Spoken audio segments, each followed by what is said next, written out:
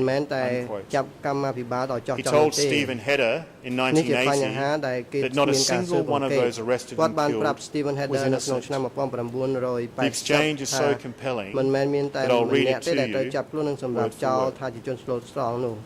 ការផ្លាស់ប្ដូរចំណុចនេះគឺខ្ញុំបានលើកឡើងនិងបញ្ជាក់ជូនលោកលោកស្រីចៅក្រមរួចមកហើយខ្ញុំសូមបន្តត្រង់ about people like Hu Yun and Hu Nim and all the others who were executed as a result of being accused of treason. Hu Yun and Hu Nim were friends of yours, and I guess you also knew many of the leading party cadre who were killed because they were accused of being CIA agents, KGB agents, or Vietnamese agents. What about all those zone and sector secretaries and deputy secretaries and members and all those brigade secretaries and deputy secretaries and members. I find it very hard to believe that there were so many agents of imperialism in the Vietnamese within the party. I take it you believe they were all agents, that all of those who were executed at these levels were correctly accused and should have been killed. You don't think it is possible some of them were wrongly accused, that some of them were loyal communists and patriots and wrongly killed? As far as you know, there weren't any cases when somebody innocent was accused. End of question. Q Sampan answers no. Question, not a single one. No, none. Question. So everybody who was executed was in fact a traitor. Answer. Yes, as far as I can grasp. Unquote. Your Honours, everything with Q Sampan is utterly uncompromising.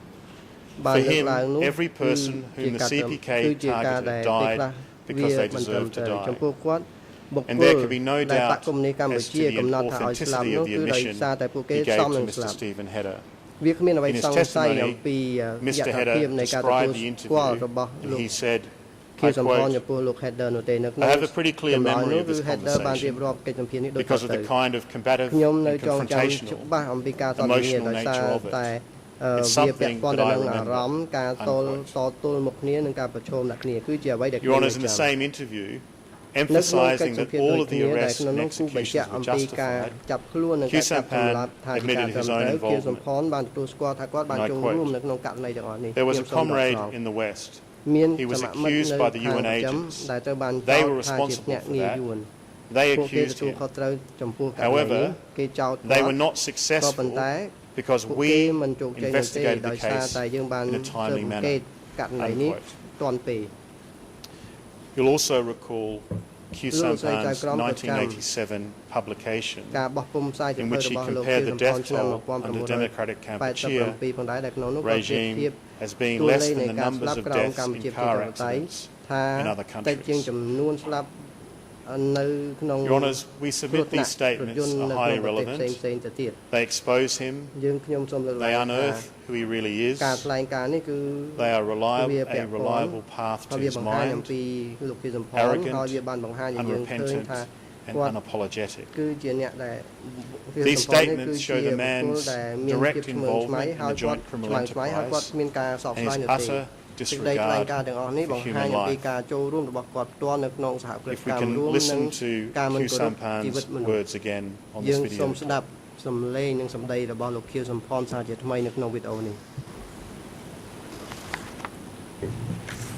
Dites-vous bien que sans Pol Pot, sans les Khmer Rouges,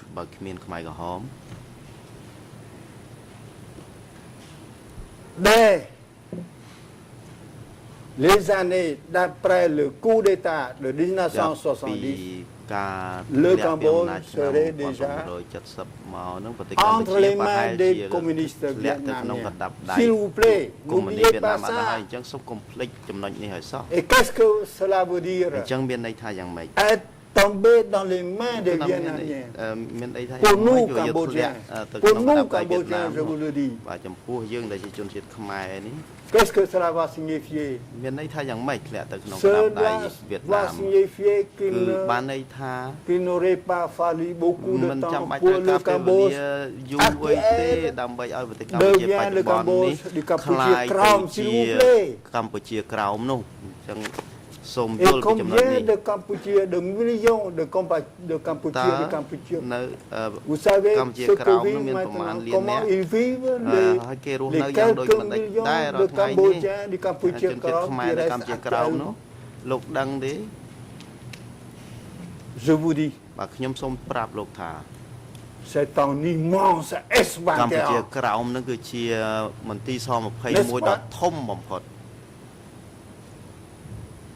Alors, comparer à ce petit S21 l'immense S21 là-bas en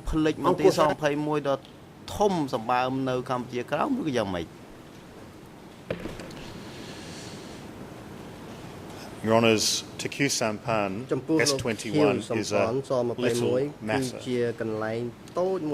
Little because the vast suffering brought upon the people of this country was irrelevant. In the same interview, when asked about the children who were killed at S21, he declared, and I quote, "A few youngsters is not a reason to erase and reject an entire period of history." Unquote. Your Honours, and the same attitude seems to have affected Q Sampan's defence. At paragraph 146 of their written brief, the defence discussed Q Sampan's February 1975 order for the execution of senior officials of the Khmer Republic, arguing that the order related to, and I quote, merely 7 people. If I can give Your Honours another example of Q Sampan's view that extrajudicial murder is justified. In a recent interview, he discussed in detail how Chan Chak Ray, an East Zone commander who was sent to S21 in 1976, after being accused of complicity in an explosion near K3, the workplace and residence of Nuon Chea and Q Sampan. In his 2007 book, Q Sampan makes abundantly clear his support for the arrest of Chakri and other CPK cadres. And I quote, "The evidence Philip Short provided about the Vietnamese having created the Khmer Rum Do movement, together with the evidence that other researchers have discovered, makes it clear that all of Pol Pot's monitoring, following his 378 principle of Chakri, Shuk and Ya, and the other cadres who cooperated with the Viet Minh was correct. Thus, Philip Short was incorrect when he wrote, quote, "The role of prison S21 and the confessions was not primarily to provide information, but rather to provide the proof of treason that they needed to arrest anyone they had already decided to arrest." Your Honours, in other words, Q Sampan believed then, and still believes, that the regime's prison in which suspected enemies were tortured and executed performed a valuable investigative function. When asked about the statement that I've just quoted, expert Philip Short described it as, and I quote, "the classic Khmer Rouge CPK explanation," unquote. Your Honour, together with his colleagues Pol Pot, Nuon Chea, Yang Sari and Sun Sen, Q Sampan devised, organised and oversaw mass murder, the forced evacuation of the cities and the turning of this country into a nation of slaves. What explains Q Sampan's involvement in these crimes? The answer is, he believed that the crimes were necessary, but they were absolutely justified. And why were they justified? Because facing a false choice between allowing his people to live in freedom and defending his party, Q Sampan decided to sacrifice the people. If we look at his words in a 2006 interview, and I quote, "Stop talking only about the killings, which is only one side of the coin. If you want your country to gain independence and freedom, you have to dedicate something for your nation. People may not have so much freedom. Political leaders have to practice radical policy." These words summarize neatly Khieu Samphan's attitude throughout the period that the CPK ruled Cambodia. The supposed imperative of building the country at breakneck speed and defending the party against imagined enemies, justifying the emptying of the cities, the murdering of potential opponents, and the enslavement of the entire nation. In his written brief, Khieu Samphan attempts to downplay a key contribution he made to CPK's slave state, the creation of democratic Kampuchea. He describes himself as having been heavily confined to a heavily guarded compound in an empty city. He says he merely followed discussions on the new constitution and elections for the new parliamentary assembly. He says he simply inherited a role which Norodom Sihanouk refused because it was devoid of power. Your Honours, let's compare the fate of these two men. One, Norodom Sihanouk refused to have any role in the CPK's slave state. The other, Khieu Samphan, helped implement a charade designed to give the CPK an appearance of democratic legitimacy, and then accepted the highest formal office in the land, President of the State Presidium. He then used that office to prop up the regime and issue numerous public endorsements of the CPK's criminal policies in 1976, 1977, and 1978. Khieu Samphan was in fact directly and actively involved in the creation of the state of democratic Kampuchea. The evidence before Your Honours shows that he issued a detailed report on the draft constitution of the new state on the 14th of December 1975. In that report, he declared that the power to make laws was vested in an elected parliament. In fact, as I've indicated before, the parliament was an utter charade. As a member of the party centre, Khieu Samphan knew this. He attended the standing committee meeting in which the assembly was described as worthless. Khieu Samphan also coordinated the sham elections for this pretend parliament, as demonstrated by his report at the 8th of March 1976 standing committee meeting. At this stage, Norodom Sihanouk submitted his resignation to Khieu Samphan, refusing to participate in CPK's slave state, and leaving himself at the mercy of the party centre. This was an act of courage of a man who did not want to be associated with, in any way, with CPK's murderous program. Sihanouk was placed under house arrest. Khieu Samphan, on the other hand, remained an active CPK member, leader, and he had been for many years. Your Honours, if we look at how Pol Pot discussed Norodom Sihanouk's fate at a secret meeting attended by Nguyen Chia and Khieu Samphan on the 13th of March 1976, and I quote, "In fact, Sihanouk is a tame tiger with only skin and bones, no claws, no fangs, and his whiskers have been pulled out as well. Therefore, he is just waiting for the day of his death. We keep him as a dignitary. We do not kill him, but for the nation and the people, he bears serious guilt in his status of a killer of the people. We will maintain him, but if he keeps on struggling to free himself, we must end it. We must end feudalism just like this. The chess game has gotten to that point. The entire feudalist regime has been permanently smashed and dug out by the revolution. The kings existing over 2,000 years must in the end be clean." Unquote. Your Honours, here you have Khieu Samphan, as well as Nuon Chea, attending a meeting at which they are contemplating murdering the former king.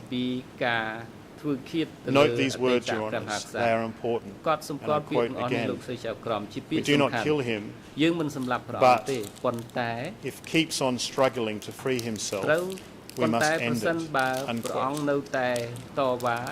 These are the words of the regime which Khieu Samphan wholeheartedly embraced. The regime he agreed to lead, and the regime he agreed to represent.